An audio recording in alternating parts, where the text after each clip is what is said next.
आज झारखंड के लिए वाकई बड़ा दिन है।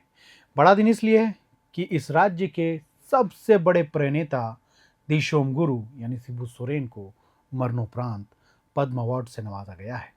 ऐसे में हमारे साथ चर्चा करने के लिए झारखंड के वरिष्ठ पत्रकार और लेखक अनुज कुमार सिन्हा सर है। सीधा चलते हैं उनके पास। अनुज सर, आपका बहुत बहुत स्वागत है। जोहार। जोहार सर, वाकई बड़ा दिन है और इस खास मौके पर शिबू सोरेन की पत्नी रूपी सोरेन और उनकी बहू कल्पना सोरेन इस अवार्ड को रिसीव की हैं।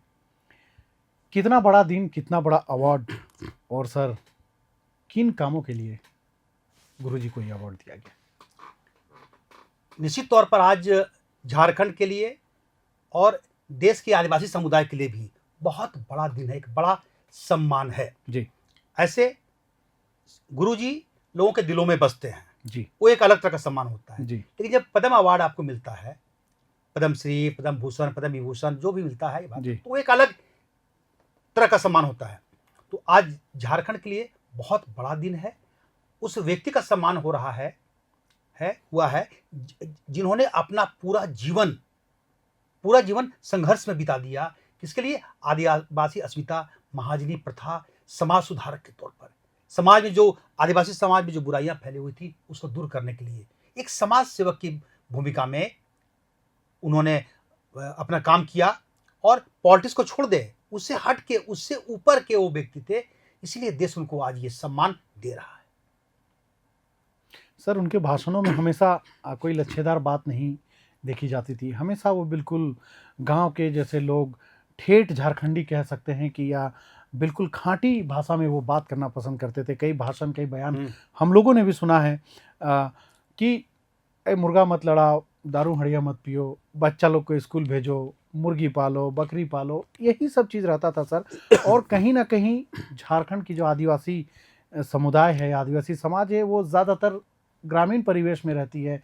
उनके आंदोलन के स्तर को भी आप देखिए तो सर, टुंडी के जंगल से लेकर के नेमरा से शुरू हुआ, उनका संथाल तक, कोल्हान तक, यही उनका कार्यक्षेत्र रहा सर। और बाद में वही फिर राज्य के आंदोलन में भी उनकी फिर बड़ी भूमिका देखी गई, अलग झारखंड के आंदोलन में। इसको सर थोड़ा क्रमवार रूप से सर दर्शकों को बताते चले सर। देखिए, एक तो कि इस रूप में उनको बांधना शिबू सोरेन को कि वे संथालों के नेता थे, आदिवासियों के नेता, उससे बड़े फलक पर जाएं। जी। गुरुजी सर्वमान्य नेता थे, पूरे झारखंड के नेता, और देश के बड़े हिस्से के लोग उनको स्वीकार करते थे। पहली बात ये होती है। रहा सवाल कि कैसे लोग उनको मानते थे, क्यों मानते थे, और जो आपने कहा एजुकेशन के बारे में, तो लड़ाई अलग अलग तरीके से लड़ी। उन्होंने अपने आंदोलन की शुरुआत की थी महाजनी प्रथा के खिलाफ में। उनके पिता की चूंकि हत्या हो गई थी 1957 में, जब वो स्कूल में पढ़ते थे। उसी समय उन्होंने संकल्प लिया था कि जिस महाजनी प्रथा के खिलाफ लड़ाई में आवाज उठाने के लिए उनके पिता की हत्या की गई है, उसका वो बदला लेंगे। बदला लेंगे मतलब हत्या और इस मारपीट नहीं, उस महाजनी प्रथा को खत्म करेंगे। महाजन को नहीं, महाजनी प्रथा को खत्म करेंगे। ये उनका संकल्प था और उसकी शुरुआत उन्होंने की, लोगों को एकजुट किया। तो बहुत विस्तार से संभव नहीं बताना पूरा चीज तौर पर, समय भी नहीं होता है। वहां से उन्होंने लोगों को एकजुट किया। उसी क्रम में उनको पता चला कि आदिवासी समुदाय, खासतौर पर उस समय तो ज्यादा था, संथाल समुदाय का ही मामला था, धीरे धीरे बढ़ता गया है, क्यों पिछड़ा है, क्यों दिक्कत फेस कर रहा है, क्यों महाजनी प्रथा के शिकार ज्यादा हो रहे हैं।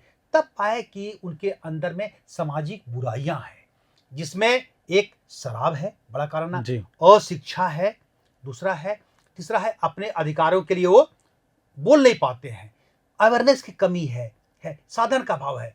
तो वहीं से उन्होंने एक तरीके से सामाजिक आंदोलन की शुरुआत की है। वो अभियान चला, धीरे धीरे बढ़ता गया और फिर जाकर ये बड़े फलक पर आंदोलन चला। अगर आप अलग अलग पूछेंगे तो पूछे, तो हम बताएंगे कि नशाखोरी के खिलाफ उनका क्या योगदान रहा। जी सर, बताते चले उसके करके।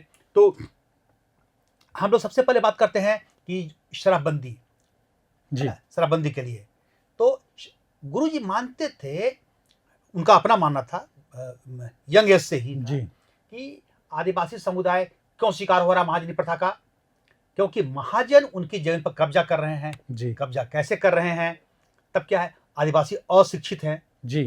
शिक्षा का भाव, भाई आज से 60 साल पहले, 55 साल पहले शिक्षा का प्रसार बहुत कम था। और खुद गुरुजी अपनी पढ़ाई पूरी नहीं कर पाए थे, उनके पिताजी शिक्षक थे, वो चाहते थे कि बेटा पढ़े लिखे, लेकिन उनकी हत्या के बाद सारी चीज़ें बदल गई। तो उनको लगा दूसरा कि जब आप पढ़े लिखे नहीं हैं और शराब का सेवन करते हैं, हड़िया शराब दारू में जो लग गए, उसके बाद क्या हुआ कि जो महाजनों का काम था वो और आसान हो गया जी। वो हड़िया दारू पिलाकर, ठेपा लगवाकर पहले कर्ज दे दिए, उसके बाद उसको फंसा लेते थे और जमीन लिखवा लेते थे जी। तो उनके दिमाग में बैठ गया, शिबू सोरेन जी के दिमाग में ये बैठा कि जब तक इसके जड़ पर नहीं जाएंगे, सामाजिक बुराइयों को दूर नहीं करेंगे, उनको शिक्षित नहीं करेंगे और ये नशाखोरी जो नशा के चंगुल में जो फंसे हुए हैं इससे बाहर नहीं निकलेंगे तो कैसे विकसित होगा, कैसे वो आगे बढ़ पाएगा। इसीलिए उन्होंने कहा कि शराब जो और हड़िया है, मतलब हड़िया का प्रयोग वहीं करो जहां तक धार्मिक कारण से या पारंपरिक जो बना हुआ है वहीं तक करो, उसको उसके आगे मत करिए आप, है जहां से नुकसान होता है। उन्होंने दंडित भी किया लोगों को कि जो शराब पिएगा उसको दंडित करेंगे, तो उसका एक असर दिखा वहां से है। उसके बाद ये हम लोग बात करें अभी शराब वाले को लेकर, जब गोला से बढ़ते बढ़ते पेटरवार होते हुए वो धनबाद गए, टुंडी गए और आश्रम बना पलमा में, फिर टुंडी में बना, तो पोखरिया में जब आश्रम बना वहां भी जब गुरुजी सुनवाई करते थे तो सारे मामले आते थे। उस समय भी उन्होंने कहा था साफ साफ कि जो कोई भी हड़िया पिएगा, ये शराब पिएगा, दारू पिएगा वो उसको हम दंडित करेंगे हैं। और फिर मैं बता रहा हूं कि जो सार्वजनिक जो पूजा स्थल है जहां पे पारंपरिक होता है उसका प्रयोग करो जी। जो आदिवासियों की परंपरा है उससे कोई छेड़छाड़ नहीं, वहां वो मानते थे, लेकिन दिन भर पड़े रहो पीकर तो कोई काम नहीं कर पाओगे। वहां उन्होंने लोगों को किया और उनके डर से लोगों ने धीरे धीरे करते करते है वो काम बंद किया, दारू पीना। कहते थे क्या बोले कि जब तुम बंद करोगे, जो पैसा कमाते हो मेहनत कर कर, उस पैसे को अगर तुम दारू में फूंक दोगे तो बच्चा खाएगा क्या, पिएगा, पढ़ेगा कैसे? तो उस पैसे को बचाओ उसमें से है और उसको बच्चे को अच्छा खाना खिलाओ, अच्छी पढ़ाई लिखाई में लगाओ और उसके स्वास्थ्य पर ध्यान दो। तो गुरुजी का संकल्प ये था।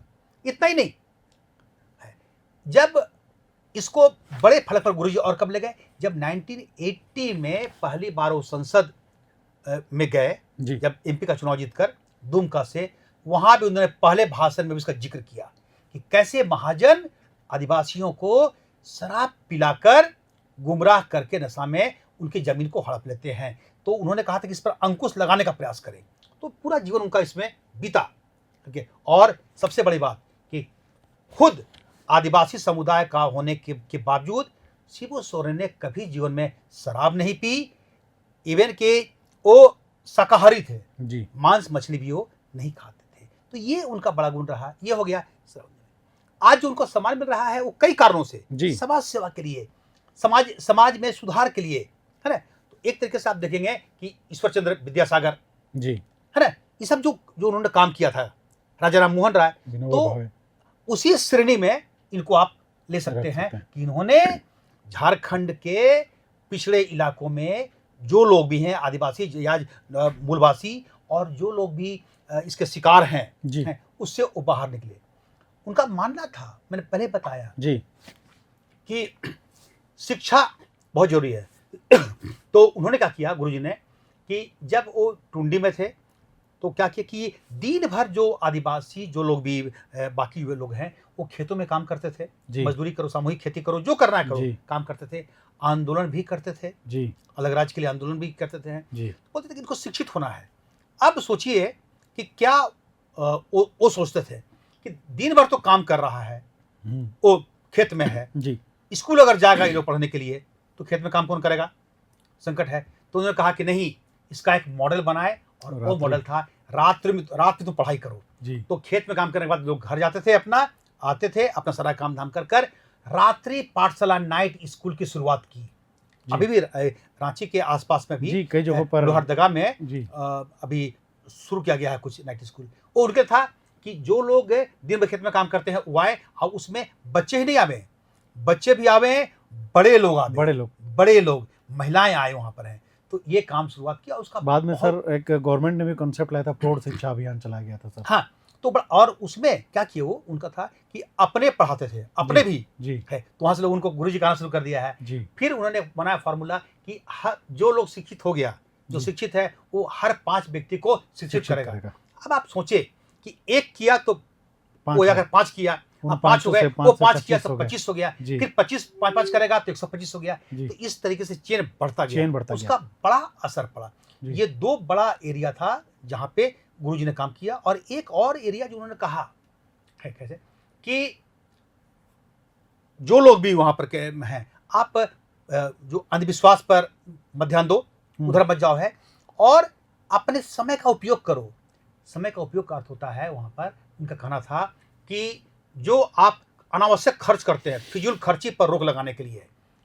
क्या विजन था उनका है कि जो लोग है, एक त्योहार आ गया जी। और बोलते थे कि तुम 7 दिन तक तो त्योहारें मनाने में पी कर लेट जाओगे, तो तुम काम क्या करोगे? जी। तुम्हारा पैसा भी गया, शरीर भी गया, परिवार उसकी कीमत चुका रहा है। तो बोले कि त्योहार को लंबा मत करो, छोटा छोटा मनाओ, करो। छोड़ो मत। परंपरा जारी रहेगी, सब कुछ होगा, लेकिन त्योहार को छोटा मनाओ, उतना ही मनाओ। शादी ब्याह पर उतना ही खर्च करो जितना आवश्यक है। जी। अनावश्यक कर्ज लेकर मत करो, कर्ज में न डूबो। तो देखिए, और फिर कहते थे कि ये सब चीज से जो पैसा बचेगा, जो आदिवासियों में महिलाएं बहुत काम करती हैं जी। और पैसा कमाती हैं, एक बड़ा बहुत परिश्रम होती है, वो जो पैसा लेकर भी आती थी, तो ये सब चीज तो कहीं ना कहीं फालतू कम में खर्च हो गया। तो वो उनको बताया कि जो महिलाएं हैं वो भी वो जो पैसा है, आप अनावश्यक रूप से जो उनके पति होते हैं उसको न दे दें शराब उलाब के लिए, कोई नहीं पिएगा। उस पैसे का उपयोग क्या करें, उससे बच्चा पढ़ेगा, उसको अच्छा खाना दो, उसके स्वास्थ्य पर ध्यान दो। तो ये देखिए, फिजूल खर्ची पर रोक बार बार होता है कि आपका सेविंग टेंडेंसी क्या हो सकता है। जी। ये गुरुजी 76-75 में ही वो कर चुके थे। बाद में ये सारी बातें फाइनेंशियल एक्सपर्ट इस कहने लगे। मॉडल को देखने के लिए बाहर के लोग आते थे, दिल्ली के जो टीम आती थी मीडिया की, वो आती थी, रिसर्च इस पर हुआ, बड़े बड़े इकोनॉमिस्ट का ग्रुप आता था कि इनका मॉडल क्या है। तो गुरुजी बिल्कुल सरल स्वभाव के सरल व्यक्ति, जो आपने पूछा, जी। बिल्कुल मामूली तरीके से ऐसी बात कह देते हैं, उसके बहुत दूर तक दूरगामी प्रभाव उसका होता था। एक और छोटा सा सवाल है सर, लगातार उनके नाम के आगे दिशोम गुरु जोड़ा जाता है। दिशोम गुरु वो कैसे कहलाएं सर, दर्शकों को ये भी थोड़ा सा संक्षेप में क्लियर कर दीजिए सर। हाँ, दिशोम देश समाज होता है जी। तो जिस तरीके से उन्होंने आदिवासियों को उसका हक दिलाया, जी। संथालों की जमीन पर कब्जा हो गया था, बाकी लोग की जमीन था, उस जमीन पर उनको कब्जा दिलवा दिया, धनकटनी आंदोलन की शुरुआत की जी। करके थे। मतलब जमीन जिसकी थी, अगर महाजन उस जमीन को ले लिए और कब्जा कर लिए, उस जमीन पर बोलते थे कि फिटी कर लगाने दो महाजन को फसल, उसी जमीन पर ये लोग मजदूरी करते थे, अपनी जमीन पर लोग, ये हालत था।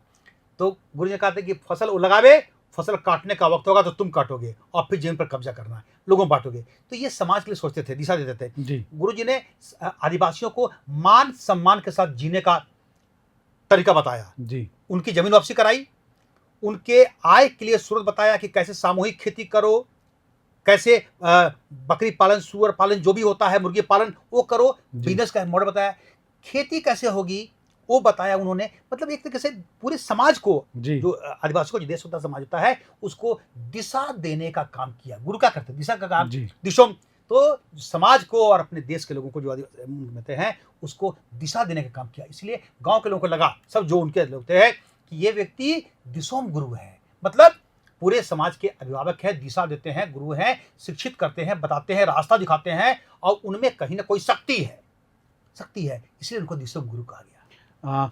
तो आपने सुना कि अनुज सर ने कैसे बताया कि गुरुजी के जीवन के जो प्रमुख पड़ाव थे, जिस तरह से उन्हें समाज की दिशा में काम किया और इस अबुआ राज के वो प्रणेता बने, और आज जो सम्मान उन्हें मिला है, वाकई वो पूरे देश के आदिवासी अस्मिता की। उसमें एक चीज बताना भूल गए, आज जो सम्मान मिला है, उस सम्मान को ग्रहण किया है गुरुजी की पत्नी रूपी सोरेन ने। जी बिल्कुल, ये बताना आवश्यक है। तो जिस तरीके से गुरुजी, जब कैसे शिबू सोरेन नहीं बन पाते अगर उनके जीवन में रूपी सोरेन जी नहीं आती पूरे तौर पर। अगर बहुत हमने काफी गुरुजी के साथ साथ मैंने किताब लिखी उस पर, तो जाना उनको है कि शुरुआत दौर में शादी के ठीक बाद ही जब इनको शिबू सोरेन को हजारीबाग जेल में बंद कर दिया गया था, शादी के तुरंत बाद ही है, और उनको रिहा नहीं हो पा रहे थे हैं, उस समय रूपी सोरेन उस समय ही करके किसी तरीके से साधन को जमा कर यहाँ से गई थी अपने मायके गई, वहाँ से साधन की व्यवस्था की, पिताजी को लिया, फिर वकील से मिलकर सारा कुछ कर कर उनको निकाला, वहाँ से जेल से निकाला। फिर उनको पूरा जीवन बच्चों को पढ़ाना, लिखाना, देखना, करना, और आंदोलनकारी की भूमिका में खुद भी वो रहती थी, खुद भी। तो एक तरीके से उनका पूरी जिम्मेवारी, ये पारिवारिक जिम्मेवारी उन्होंने संभाली, पत्नी ने संभाली है, और दिशा देने का भी काम किया।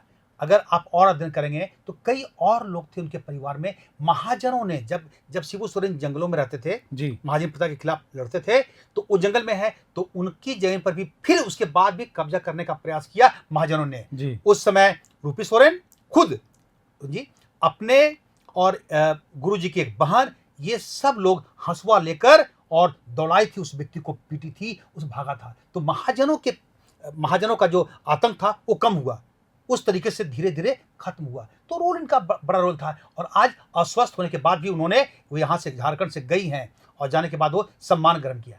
हालांकि सबसे अच्छा तब होता जब ये इस बड़े काम को, जितना बड़ा समाज सुधारक का काम उन्होंने किया है पॉलिटिक्स से ऊपर उठकर, छोड़ दीजिए उसको, चर्चा मत करिए पॉलिटिक्स के बारे में, है समाज सुधार, समाज सेवा का जो उन्होंने काम किया, जिस तरीके से मान सम्मान दिलवाया है, अगर उनके जीवित रहते ही सम्मान मिलता तो उसकी खुशी कुछ और होती। लेकिन चलिए, देर हुआ, लेकिन मरणोपरांत और उस सम्मान जो ग्रहण कर रही हैं उनकी पत्नी कर रही है, तो झारखंड के लिए निश्चित तौर पर एक आज सम्मान का दिन है। यहाँ आदिवासियों के समाज के अलावा झारखंडी समाज और झारखंड के तमाम लोगों के लिए, न सिर्फ झारखंड बल्कि देश के बड़े हिस्से पे जो लोग उनको लाइक करते थे, आज उनके कामों को लोग याद करेंगे।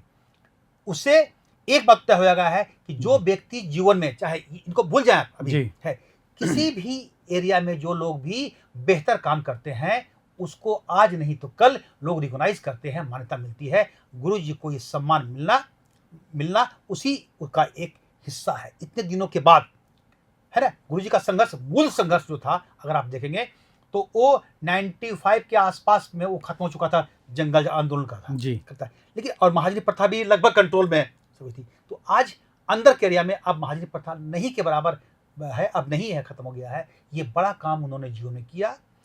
अंत में एक चीज बताएंगे कि जब जिस महाजनी प्रथा को खत्म कराना कोई मामूली बात नहीं है, मामूली बात नहीं है।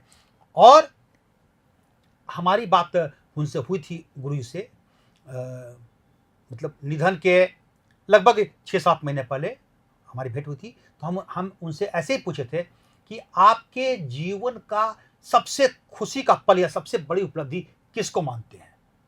हमारे दिमाग में ये बात थी कि अलग राज्य के लिए उन्होंने लड़ाई लड़ी, तो शायद उसको बोलेंगे हैं। तो उन्होंने कहा कि हमारे जीवन में सबसे बड़ी उपलब्धि महाजनी प्रथा को जो हमने खत्म कराया, जो हम स्कूल छोड़ने के बाद तुरंत बाद बचपन में जो संकल्प लिए थे, उस संकल्प को पूरा किया।